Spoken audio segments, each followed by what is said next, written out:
जी जल्दी चलिए, देखिए आपके घर के बाहर एम्बुलेंस आई है। गायत्री भागती हुई दरवाजे पर आती है। तभी उसकी बहू चांदनी को एम्बुलेंस से बाहर लाया जाता है। हे भगवान, ये मेरी बहू को क्या हो गया? एक्सीडेंट हो गया माँ जी। अरे लेकिन ये कैसा एक्सीडेंट है? चोट तो कहीं नजर नहीं आ रही।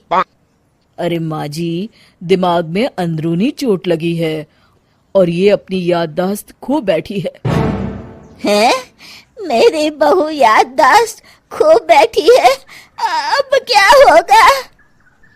आप फिक्र मत करिए, बस इनका अच्छे तरीके से ख्याल रखिए।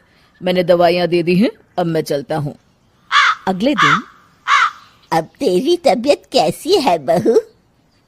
बहू? किसकी बहू? हम भैरवगढ़ के ठाकुर विक्रम सिंह की बेटी रूपवती हैं। हम एक राजकुमारी हैं और तुम हमारी दासी हो बुढ़िया। अरे बेटा विशाल, बहू कैसी बहकी बातें कर रही है। अरे कुछ मत पूछो माँ, रात को मुझसे अपने पैर दबा रही थी।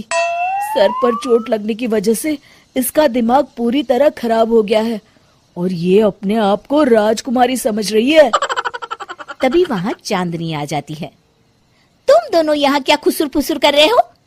कहीं तुम दोनों मिलकर हमारे खिलाफ कोई षड्यंत्र तो नहीं रच रहे हो? हम तुम्हारा सर तलवार से उड़वा देंगे, समझे? अरे नहीं नहीं राजकुमारी जी, हम तो आपके सेवक हैं। भला हमारी इतनी हिम्मत? कहिए, आपने यहाँ हॉल में आने का कष्ट कैसे किया? हमें बहुत भूख लगी है। ए दासी, जल्दी से हमारे लिए भोजन का प्रबंध करो। आज हम शाही कबाब खाएंगे। विशाल अपनी माँ को चांदनी की बात मानने के लिए इशारा करता है। ठीक है राजकुमारी जी, मैं अभी आपके लिए भोजन लेकर आती हूँ। इस तरह विशाल और उसकी माँ ना चाहते हुए भी चांदनी की जी हजूरी में लगे रहते हैं। लाओ माँ, जल्दी से मेरा टिफिन दो, मुझे देर हो रही है। अरे ठहर जा, जरा दम तो लेने दे मुझे। सारे घर का काम मुझे अकेली को करना पड़ता है। तेरी बीवी तो राजकुमारी बनी बैठी है, सारा दिन हुक्म चलाती रहती है। अरे माँ, मेरा भी तो यही हाल है। फिलहाल तुम मेरा टिफिन दे दो, मैं चला। रुको, कहाँ जा रहे हो? अरे मर गया रे, ये कहाँ से आ धमकी? आज हमारा जुहू चौपाटी घूमने का मूड है और हमें अपने लिए नई साड़ियाँ भी खरीदनी है। चलो जल्दी से अपना वाहन निकालो और हमें ले चलो। अरे अब तो मैं गया काम से। अगर आज मैं वक्त पे ऑफिस नहीं पहुंचा तो मेरा बॉस मुझे नौकरी से निकाल देगा। मरता क्या न करता। आखिरकार विशाल चांदनी को घुमाने ले जाता है और चांदनी अपने लिए ढेर सारी शॉपिंग भी करती है। ए दासी, टीवी पर कपिल शर्मा के आने का समय हो गया है, जल्दी से टीवी शुरू करो। अरे वाह, कपिल शर्मा तुझे याद है, बाकी कुछ याद नहीं। बहू तू तो बड़ी चालू लगती है, अपने फायदे की हर चीज तुझे याद रहती है। मैं तो तेरी इस अजीब बीमारी से परेशान हो गई हूँ।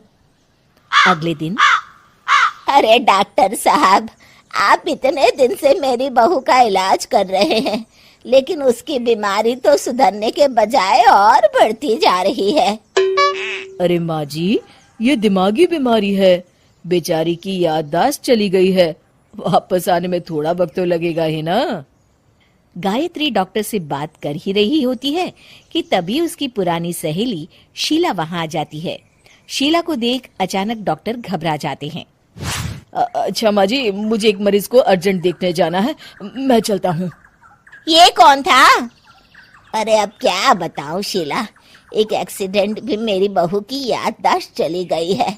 ये डॉक्टर उसका इलाज कर रहा है। ये डॉक्टर कब से बन गया? अरे ये तो चमन पान वाले का लड़का है, सारा दिन नौटंकी करता रहता है।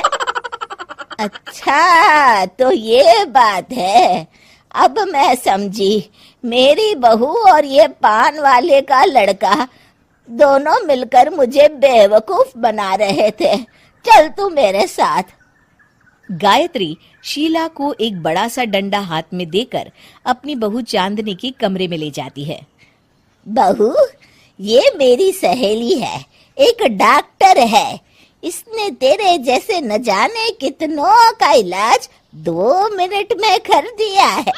इसका कहना है कि सर पर जहाँ चोट लगी हो, अगर उसी जगह दोबारा किसी बड़े डंडे से जोर से मारा जाए तो मरीज की याददाश्त वापस आ जाती है। देख, हम डंडा भी लाए हैं।